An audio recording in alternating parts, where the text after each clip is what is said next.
The death of Howard Red Stevens dramatically paves the way. Ted Hamilton reacts calmly, as if he had prepared for this moment. He instructs his assistant, Miss Hastings, to notify Red's family and business associates. She comforts him over his loss, hinting they were very close. At the funeral, 2 of Red's sons are grumpy that it's raining and they seem to be present out of a sense of duty rather than grief. Feeling a tingle of hope, a little girl with a pink umbrella emerges. She feels the raindrops on her face. Her mother reprimands her lovingly, as she doesn't want her to get sick. Loud music announces an incoming car. Jason gets out and thinks he looks really cool with his sunglasses and cigarette. The little girl is glad to see him. Annoyed, his mother tells him that he is late. He only replies, "For what?" and she rolls her eyes. Hamilton enters the room and utters words of regret for the death of his business partner and also his friend. He is interrupted by the oldest of Red's sons, who waits with anticipation for him to read the will. He is delighted to receive a company worth $600 million, but his joy is abruptly interrupted when he is stripped of all say in the company's affairs. Following with his father's statement, "You have never cared for the company while I was alive, so I doubt it will be different when I'm dead." Bill is humiliated. Jason walks into the waiting room. The next in line, Steven's daughter gets irritated about only receiving a 10,000-acre cow farm. Another one of his sons doesn't receive what he wanted to and leaves. Pleased with herself, Red's sister-in-law receives the mansion she now resides in, as well as a managed trust of lifelong expenses. Unfortunately for her, the control of the house will remain in the hands of Hamilton. Jason's about to leave, but then Hamilton calls his name. He hesitates because he is sure that his grandfather has left him nothing, but his curiosity gets the better of him. A box of envelopes appears to be his inheritance. Hamilton opens the box with the key and gets a CD out of it. Jason is super ticked off by his grandfather playing with him, even after his death. Still, he listens with interest as the recording plays and Red says he thinks Jason is the one he hurt the most. Red mentions that he has been thinking for a long time about how to make it up to Jason. Starting with, "So I decided to give you nothing." As Jason gets up ready to walk out, Red continues, "Just yet, so sit back down." His grandfather explains that he doesn't want to give him anything that will ruin him like his aunts and uncles. He laid out a series of tests for him. If he masters them, he gets the ultimate gift. However, if he fails, he gets nothing. Everything must be to Mr. Hamilton's satisfaction. Starting with a 7 a.m. flight to Texas, not knowing why. Confused and annoyed, he says, "What could he possibly give me that he hasn't already taken away?" slamming the door on his way out. At home, his girlfriend asks him about his day. Jason describes having to fly to Texas to play into his grandfather's little power trip, not knowing why. He explains that he will not be going. She asks if he isn't curious and Jason replies that he ruined his life. His best revenge is to ignore him. She argues against it, explaining that it's always good to have extra money and that he should get out of it as much as possible. Look at this bad boy arriving at the airport on his bike and being escorted by the police, so to speak, recklessly leaving the motorcycle as it is. Miss Hastings hands him his ticket and he boards the plane. Entitled as he is, he doesn't even look at the ticket and sits down in first class. "Do you know who I am?" Doesn't get him far here and he gets reseated. He is drawn into the experience of urban melodies, loud chatter, coughing and screaming babies. In Texas, he is approached by a stranger, who comments that he doesn't look like he has worked a day in his life. He casually puts his bag away and introduces himself as Gus. As they drive, Gus talks about how Red was a special man who just loved hard work. Jason is surprised when he says they've been driving on his property for the last half an hour. When they arrive at his modest home, Gus informs him that breakfast is at 5, but Jason asks where his gift is. Gus just walks away laughing while Jason says to himself, "So this is hell." Morning time arrives and Jason misses breakfast. When Jason doesn't get up, Gus electrocutes him, beaming at him. They drive out to a field where Jason is instructed on setting up fence posts. Not seeing the point in it, he lazies around and looks for a spot with a phone connection. On the next day they drive out again and he gives the fence posts the go. Despite doing a mediocre job, Jason seems pleased with himself. Gus arrives and without saying a word attaches a rope to one of the posts, tearing them all down in one swoop with his car. Balancing on a tractor, Jason finally finds a place with connection and calls his GF. Inquisitively about what the gift is, he answers vaguely saying it involves labor, land and building materials, as he doesn't know himself what he is doing. A revelation comes upon him. He figures out he may get the gift when he's finished with the task. Filled with new vigor, Jason even gets up before Gus and does his work diligently, even setting up the land posts straight this time. Gus is proud and Jason keeps on working hard for a month without a single complaint, gaining confidence in his capabilities. He even wants to keep going as Gus comes to pick him up and hands over the work to a group. As they arrive at the airport, Gus says that if he does any work like he did just now, he can do anything. Jason once again inquires about the gift, but to his disappointment, Gus just laughs and drives off. Back in Hamilton's office, Jason's outraged at having to do a month's worth of physical labor. "You telling me this was a favor? To me?" Hamilton replies only a gift of work, congratulations, and leaves. Jason runs after him to calmly inquire about the gift. Showing his first sign of humility, Jason decides to apologize to Mr. Hamilton and realizes that what is in store for him might be of great benefit. Hamilton's response to the question of what the next gift might be, however, is simply, "You'll know." When he arrives at his apartment, he finds it empty and his car towed away. "You don't really get to live until you've lost everything" plays in the next recording back at Hamilton's office. Spitefully, Jason replies to Red on the tape that there wasn't a single person at his funeral who didn't have something to gain from him. His next task is to come back with one true friend by the end of the month. Taking his girlfriend out to a fancy place, he orders one of the most expensive champagnes. She thinks he's going to propose, but truly he's asking to move in with her, lying about his place getting remodeled. His credit card gets declined. Could have seen that one coming. Lying again about changing banks, he asks her if she could take care of this. She starts tearing up while saying, "You're asking me to pay the bill?" Jason's face is priceless, and his girlfriend just leaves. Reality kicks in. The true value of people who stick to you slowly washes over him. After calling up various friends, nobody wants to take him in. Even his mom refuses. Hamilton told her not to and she might lose everything if she did. Waking up beside the pool, the maid chases him away. Disheartened, he sits down on a bench in the park, unknowingly aggroing at a homeless dude who appears to have claimed ownership of that specific bench. Jason tries to chase him away, but the homeless guy says it's a free country and he got just as much rights to it as he does. To which Jason responds, "Name one thing in this country that's free." Agreeing to toss a coin for it, neither one of them has any money. The little girl appears, lending them a quarter, though the homeless guy catches it in the air and runs away. "Are you even surprised?" She strikes up a conversation with him, saying she recognizes him from the funeral. "Emily," her mom calls out worried, telling her off for talking to a stranger again. As she apologizes for disturbing, he replies that he isn't the one who is disturbed. Just after the little girl replies, "Some friend you are," Jason decides to go full autism and straight up asks if she wants to be his friend. When he explains that it's complicated, she replies, "It's not complicated, it's pathetic." For the whole month he goes on sleeping on the street, creeps on his girlfriend and watches her cheat on him. On his last day of the challenge, the little girl and her mom are having a picnic as the bum from earlier pesters them. He pulls him away by racing for his special bench. Jason tells them about the challenge, as well as that he can't promise them anything. Her mom, Alexia, seems reluctant but subtly charmed by him. At Hamilton's office, Emily asserts her dominance by loudly sipping on her straw, convincing them, saying she plans on knowing Jason for the rest of her life, setting Alexia to get lost in thought. Upon leaving the building, Emily tries scheduling to meet up tomorrow at their usual picnic spot. Sarcastically replying sure, Jason just walks away. At Hamilton's, Red mentions that money was like air for Jason.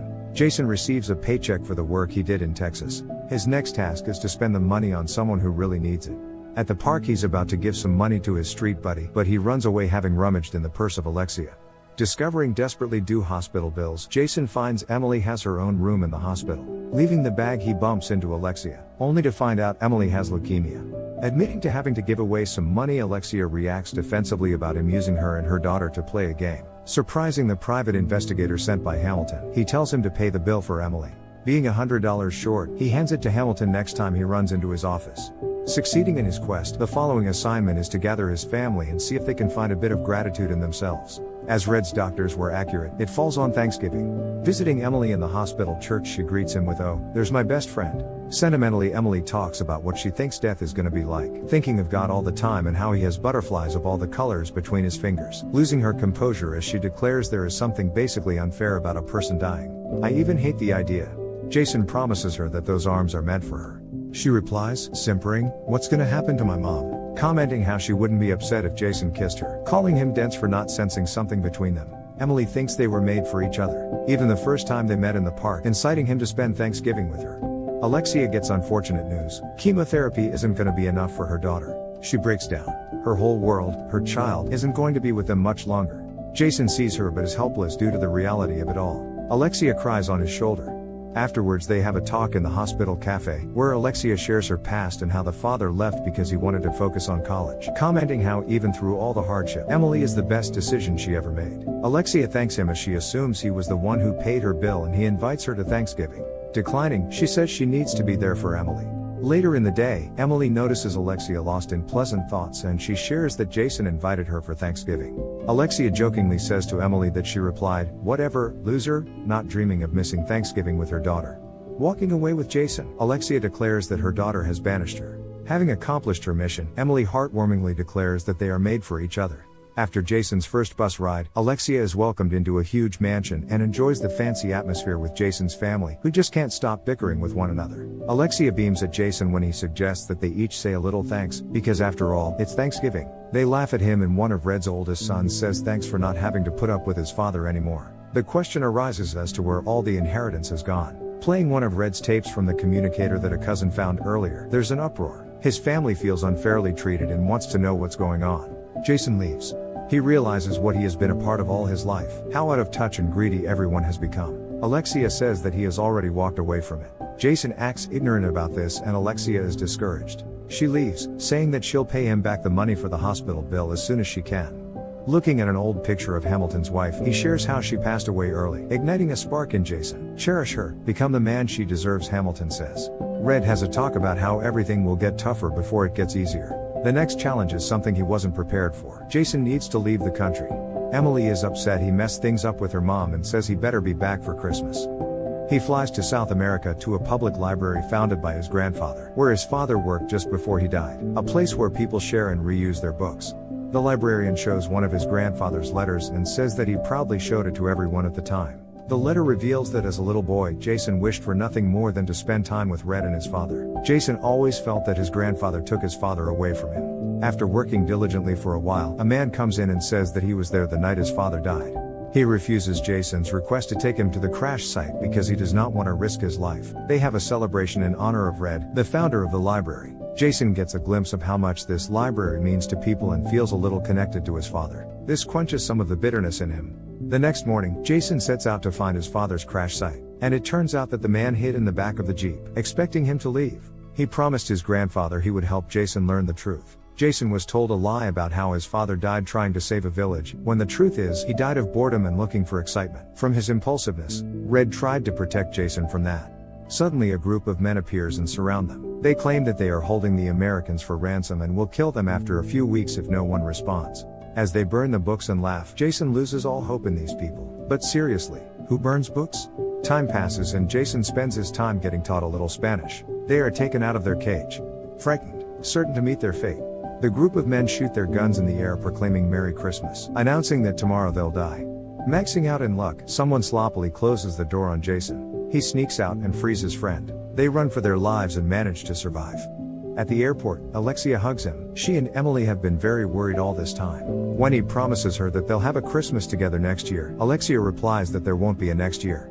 Jason is confronted with the harsh reality of what grief over life and death truly means. What does money really matter when you can't protect the ones you love from harm? As Jason rummages through old letters, he is confronted with the grief of his grandfather. How a parent shouldn't have to witness the death of his child while he cries. How he has always blamed himself for making Jason's father work for him. Ultimately, these tests seem to be a lesson in humanity and empathy.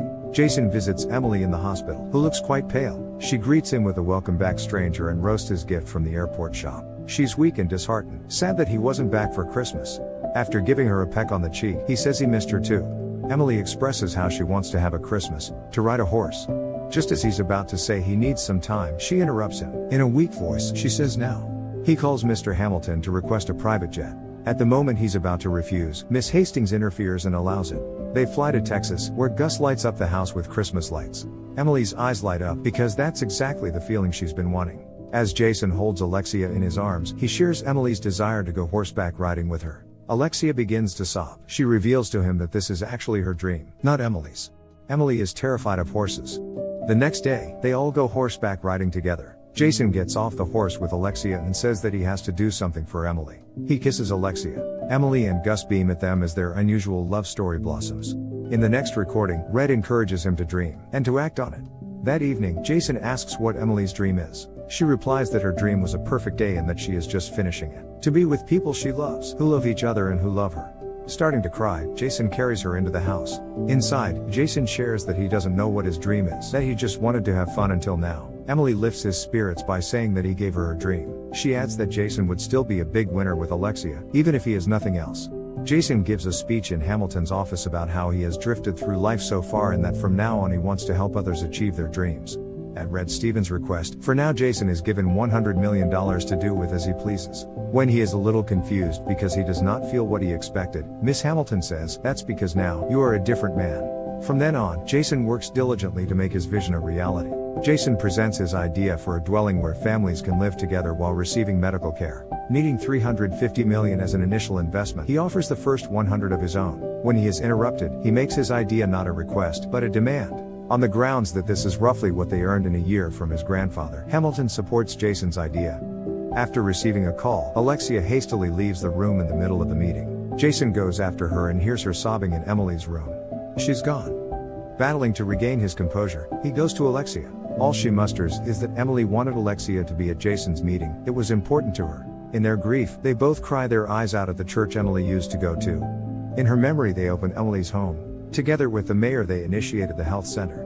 The private investigator leaves a tape of illegal activities Jason performed to get the rest of $100 for Emily's hospital bill. This makes him ineligible to pass the rest of the tests. Jason cannot help himself and just smiles at this. Having made a tape for the case, Jason gave all of his money away. His grandfather expresses how proud he is of the fact that he acted beyond the limits of the tests. He says that his spirit will live on through him. As the recording ends, he immediately responds with "I love you too." Mr. Hamilton begins reading a paper that transfers all of Red Stevens' assets to Jason worth $2 billion. Jason is stunned and can hardly believe what he's hearing. Mr. Hamilton reminisces about Red and says he is going to retire. He tells Hastings to work with Jason to change the world, just like he once did with Red. Jason has found so much forgiveness and humanity in himself, by understanding the hardships of the people around him, by being confronted with situations that made him really question his values. At the same time, he developed a sense of agency and intuition. Strangely enough, this is exactly what the initiation rites were meant for in the history of mankind. Now he is ready to take on the world, together with Alexia. The end. Thank you for watching. Subscribe if you'd like to see more videos like this.